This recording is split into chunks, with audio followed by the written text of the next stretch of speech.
حضرت عمر کا زمانہ ہے، مسجد میں عورتیں بھی نماز پڑھنے آتی ہیں اور مرد بھی نماز پڑھنے آتے ہیں۔ ایک خوبصورت عورت کا راستہ ایک نوجوان لڑکا روکتا ہے۔ ایک دن اس نے دیکھا، ایک دن رک کے کہا تجھے مسئلہ کیا ہے؟ اس نے کہا کہ میں تیرا چاہنے والا ہوں۔ اس نے کہا کہ میری چاہت ڈیمانڈ جو کروں گی پوری کر دو گے؟ اس نے کہا آسمان سے تارے بھی توڑ لو۔ اس نے کہا بس میری یہ خواہش ہے 40 دن حضرت عمر کے پیچھے نمازیں پڑھ لو، اس کے بعد 40ویں دن کی آخری نماز کے بعد یہاں میں منتظر ہوں گی تیری اور تیرا انتظار کروں۔ 40 دن نمازیں چلتی رہی۔ پھر عمر کا لہجہ اور من کے روگ نہ دھلے اور من میں نور نہ اترے۔ 40ویں دن کی آخری نماز کے بعد وہ گردن جھکا کے جا رہا تھا، لڑکی اسبِ وعدہ کھڑی تھی۔ کہا گزر رہے ہو؟ میں اسبِ وعدہ کھڑی ہوں۔ کہا کھڑی رہو۔ عمر نے دل کا تعلق رب سے جوڑ دیا ہے۔ آؤ اس قرآن سے تعلق جوڑو، یہ دلوں کے زنگ اتارتا ہے، روحوں کو نور دیتا ہے۔ اسلام کا جو بنیادی اخلاق ہے وہ حیا ہے، یہ بات ذہن میں رکھیں۔ ہر دین کی ایک پہچان ہے، حضور نے فرمایا اسلام کی بنیادی پہچان کیا ہے؟ حیا ہے۔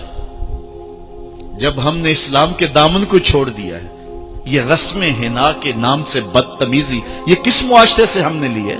اور کیا بہوؤں بیٹیوں کا تماشا لگایا ہے، اور نیم برہنہ بیٹیاں لوگوں کی شہوانی نگاہوں کے سامنے ہیں، اور باپ بھی کھڑا ہے اور بیٹا بھی کھڑا ہے۔ نہ باپ کی آنکھوں میں حیا ہے، نہ بیٹے کی نظروں میں حیا ہے، نہ بھائیوں میں غیرت ہے، اور کہتے ہو اللہ کی رحمتیں ہمارے اوپر نازل ہوں۔ یہ تو شکر کرو پتھر نہیں برستے محمد عربی کے قدموں کا صدقہ۔ اگر ان کی رحمت نہ ہو درمیان میں ابھی آگ لگ جائے دونوں جہاں میں۔ یہ تو ان کی رحمت ہے کہ پتھر نہیں برستے۔ پچھلی قوموں نے ایک ایک جرم کیا، کسی کے اوپر پتھر برسے، کسی کے اوپر خون برسا، کسی کے اوپر ایسا زلزلہ آیا کہ نیچے والی جگہ اوپر اور اوپر والی بستیاں نیچے۔ لیکن اس امت پر ایسا نہیں ہوگا، اور اللہ نے فرمایا ما کان اللہ لیعذبہم وانت فیہم، محبوب تیری وجہ سے میں عذاب نہیں اتارا ورنہ پیس کے رکھ۔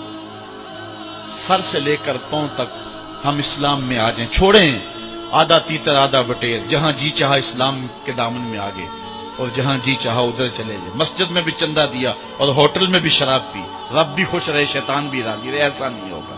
رب کہتے نہیں کہ میرے ہو تو پھر میرے ہی ہو۔ کوئی بھی غیرت مند محبوب نہیں جو ہے تسلیم کرتا کہ میرا محب کسی اور کی طرف نظر اٹھا کے بھی دیکھے، تو رب سب سے بڑا غیرت مند ہے، وہ نہیں چاہتا میرا ہو اور کسی اور کی طرف دیکھے۔ تم کون ہے؟ مغربی تہذیب لگتی کیا ہے تمہاری؟ اپنی ملت کا قیاس اقوام مغرب سے نہ کر، خاص ہے ترکیب میں تجھے قوم رسول آج۔ تم غیروں کی نکالیاں کرتے پھرتے ہو، تمہارے سامنے سیدہ عائشہ کی سیرت موجود نہیں ہے؟ تم مغرب کے ٹینوں بننے کی کوشش کرتی ہے میری بیٹی، تیرے سامنے محمد کی بیٹی فاطمہ کا نقشہ نہیں ہے؟ کدھر بھاگ رہی ہے؟ یہ بال کھول کے بازار میں کون جا رہا ہے؟ یہ نیم برہنہ کون جا رہا ہے؟ دیکھ محمد عربی تجھے کیا آواز دے رہے، ان کا لہجہ کیا، اس کو سن اور زندگی کو اس کی مطابقت میں گزار۔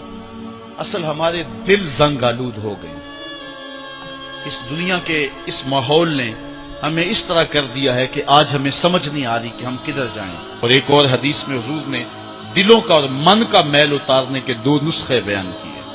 ایک کثرت کے ساتھ موت کو یاد کرنا، کثرت کے ساتھ موت کا تذکرہ، اور دوسرا کثرت کے ساتھ جو ہے وہ تلاوت کلام مجید۔ اصل 10-15 سالوں سے ہمارے ساتھ جو کچھ ہوا ہے، آج اگر کوئی تذکرہ موت کرے، کوئی آخرت کی یاد دلائے، کوئی عمل کی بات کرے، وہ کہتے ہیں یہ تو ویسے خوش کیسے، کیا پتہ، قبر کا مذاق اڑا رہا ہے۔ اللہ اکبر، قبر دا خوف دے دے کے لوکی مینوں ڈرا دے۔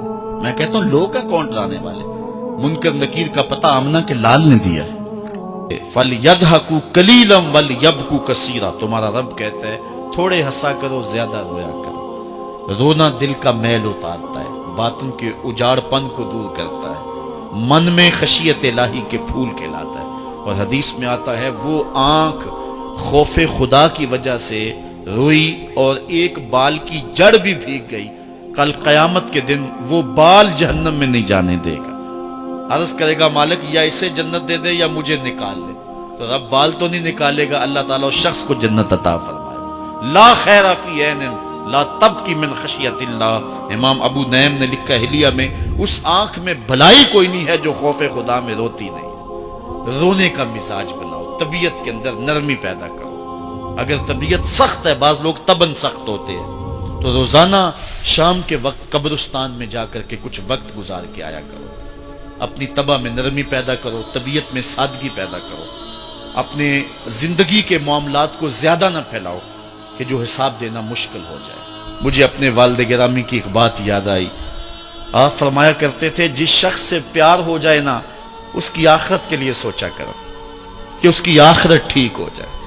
اس کے لیے محنت کرو، کوشش کرو، جو تم کر سکتے ہو کہ اس کی آخرت ٹھیک ہو جائے. ہاں، ہر بندہ چاہتا تو یہ ہے کہ میری زندگی آسودہ ہو. آسودہ ضرور بناؤ زندگی کو، لیکن خیال رکھو کہ اس دنیا کی زندگی کی آسودگی سے آخرت کی آسودگی جو ہے وہ زیادہ عزیز ہے. یہ 4 دن کی زندگی ختم ہو جانی، تھوڑی ہے، بالکل سانسوں کی گنتی ہے اور ختم ہو جانے والی ہے، اور وہ زندگی نہ ختم ہونے والی. اس لیے خندق کھودتے صحابہ پر جب حضور کو پیار آیا تو دعا کیا دی، اے اللہ میرے انصار کو بھی بخش دے، میرے مہاجروں کو بھی بخش دے. چونکہ زندگی تو آخرت کی زندگی ہے، ان کی آخرت کی زندگی کے لیے خاص طور پہ دعا مانگی. اس لیے اپنی آخرت کی زندگی کے بارے ترجیحاً ہم سوچیں اور اپنی زندگی کو بہتری کی طرف لے جائیں. 5 گانا نماز شعار زندگی بنا لیں. زندگی جاتی ہے تو جائے، لیکن نماز نہ جانے پائے.